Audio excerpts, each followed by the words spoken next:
నమస్కారం. ఎన్నికలంటే కేవలం గెలుపోటముల లెక్క కాదు, అది ప్రజా తీర్పు. ప్రజలు మనకిచ్చే ఒక స్పష్టమైన దారి, ఒక డేటా మ్యాప్. ముఖ్యంగా దెందులూరు నియోజకవర్గంలో ప్రజలిచ్చిన ఈ తీర్పును ఒక మ్యాప్లా ఎలా చదవాలి, దానినుంచి మనం ఏం నేర్చుకోవాలి అన్నది ఈ విశ్లేషణలో లోతుగా చూద్దాం. ఈరోజు మన దృష్టి అంతా ఆంధ్రప్రదేశ్లోని దెందులూరు శాసనసభ నియోజకవర్గం మీద. దీని ఒక కేస్ స్టడీగా తీసుకుని అక్కడి రాజకీయ ఆర్థిక పరిస్థితుల్ని వివరంగా పరిశీలిద్దాం. మనం ఎప్పుడూ గుర్తుంచుకోవాల్సిన విషయం ఒకటుంది.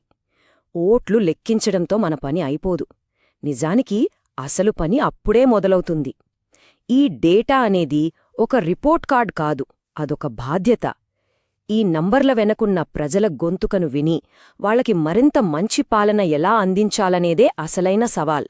సరే, ఇక విశ్లేషణ మొదలుపెడదాం. ముందుగా మనం దెందులూరు నేల స్వభావాన్ని, అక్కడి పరిస్థితుల్ని అర్థం చేసుకోవాలి. ఆ మట్టి మనుషుల నాడి పట్టుకోవాలి. వాళ్ల జీవితాలు ఎలా ఉంటాయి, వాళ్ల ఆశలు, ఆకాంక్షలు ఏంటి? దెందులూరు అంటేనే అది ప్రధానంగా వ్యవసాయ ఆధారిత ప్రాంతం.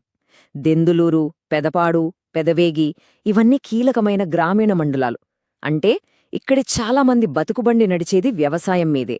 వ్యవసాయ కూలీలు కూడా చాలా ఎక్కువ. అక్షరాస్యత రేటు సుమారు 72%.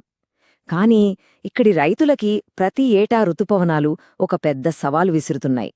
వానలు ఎప్పుడు పడతాయో ఎప్పుడు పడవో తెలియని అనిశ్చితి వాళ్ల పంటలని, జీవనోపాధిని తీవ్రంగా దెబ్బతీస్తుంది.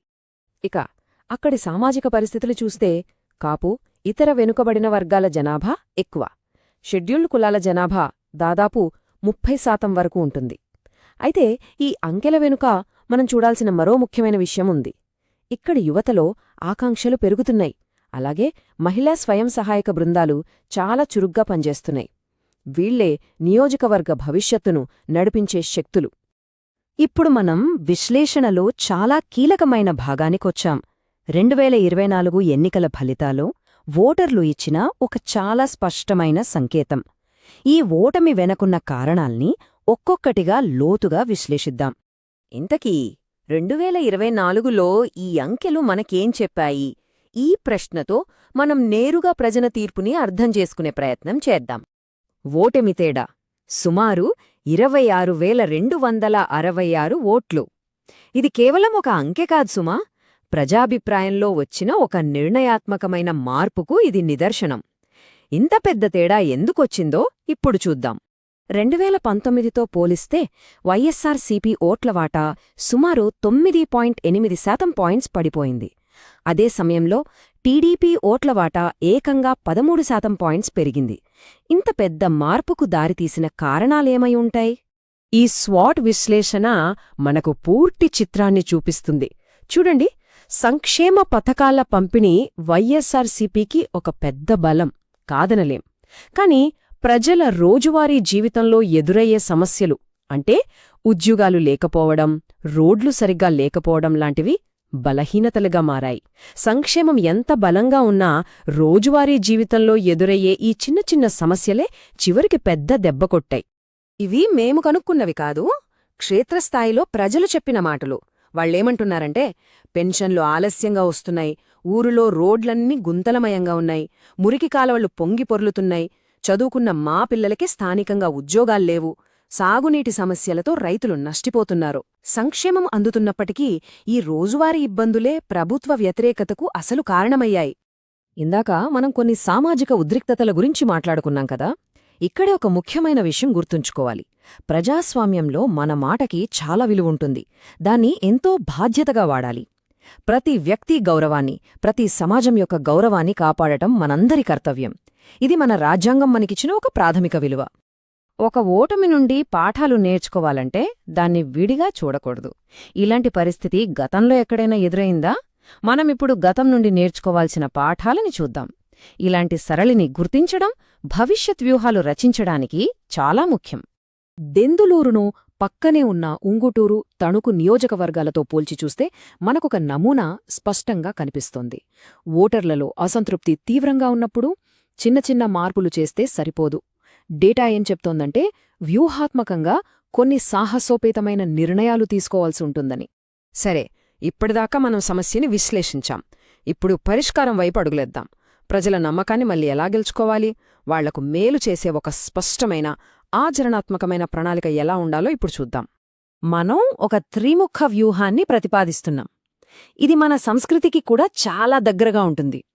మొదటిది విష్ణుతత్వం, అంటే ఇప్పుడున్న సంక్షేమ పథకాలను కాపాడుతూ వాటిని సక్రమంగా అందించడం. రెండవది బ్రహ్మతత్వం, స్థానిక అవసరాలకు తగ్గట్టుగా కొత్త అవకాశాలు సృష్టించడం. ఇక మూడవది దుర్గాతత్వం, అంటే ప్రజల ప్రయోజనాలకు ఎలాంటి హాని కలగకుండా కాపాడటం. ప్రజల నమ్మకాన్ని తిరిగి పొందడానికి వెంటనే చేపట్టాల్సిన 3 ముఖ్యమైన పనులివి. మొదటిది పెన్షన్లు సమయానికివ్వడం, పాత బకాయిలన్నీ చెల్లించడం. రెండవది హరితనిధి ప్యాకేజ్, దీని కింద సాగునీటి కాలువలు, రైతులకు మద్దతు వేగవంతం చేయాలి. మూడవది గ్రామీణ రోడ్ల నిర్మాణం, తాగునీటి సరఫరాను యుద్ధప్రాతిపదికన మెరుగుపరచడం. నాయకులు ప్రజలతో ఎలా మాట్లాడాలి, ఏదీ మాట్లాడకూడదు, ఇవి చాలా స్పష్టమైన మార్గదర్శకాలు. స్థానిక సమస్యలను సానుభూతితో ఒప్పుకోవాలి, అంతేగాని ఓటర్లను నిందించడం లేదా వాళ్ల మధ్య విభేదాలు సృష్టించడం లాంటివి అస్సలు చేయకూడదు. నిర్మాణాత్మకమైన సందేశమే ప్రజలను మనకు దగ్గర చేస్తుంది. ఇప్పుడున్న డిజిటల్ యుగంలో ప్రజలతో కనెక్ట్ అవ్వడానికి మన దగ్గర చాలా సమాచారం ఉంటుంది. కానీ ఆ సమాచారాన్ని వాడుకునేటప్పుడు చాలా జాగ్రత్తగా ఉండాలి. ప్రతి ఒక్కరి వ్యక్తిగత గోప్యతను, వాళ్ల అనుమతిని గౌరవించాలి.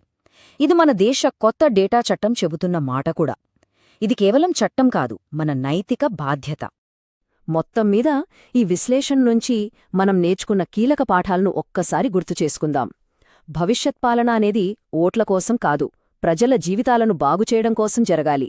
మన దృష్టికోణాన్ని ఆ దిశగా విస్తృతం చేసుకోవాలి. మనం చివరిగా గ్రహించాల్సిన విషయం ఒక్కటే: ఎన్నికల ఫలితాలనేవి ఒక ముగింపు కాదు, అది తర్వాతి పాలనా చక్రానికి ఒక ఆరంభం.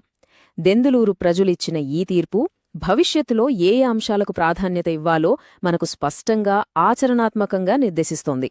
ఇప్పుడు మన ముందున్న అసలైన ప్రశ్న ఒక్కటే: ఈ డేటా మ్యాప్ నుండి నేర్చుకున్న పాఠాలను ఆచరణలో పెడతారా లేదా? ఇంత స్పష్టంగా ప్రజలు తమ గొంతుకను వినిపించిన తర్వాత దాన్ని విస్మరిస్తే పరిణామాలు ఎలా ఉంటాయో ఆలోచించుకోవాలి. ప్రజల కేంద్రంగా పనిచేసే నాయకులుగా ఎదగాలనుకునేవారు, తమ నియోజకవర్గాన్ని ఉన్నత స్థాయికి తీసుకెళ్లాలనుకునేవారు blueprintstrategies.ai ని సంప్రదించవచ్చు. mgr@blueprintstrategies.ai కి ఈమెయిల్ చేయండి లేదా 08042041602 నంబర్కు కాల్ చేయండి. రాజకీయాలకు అతీతమైన లక్ష్యం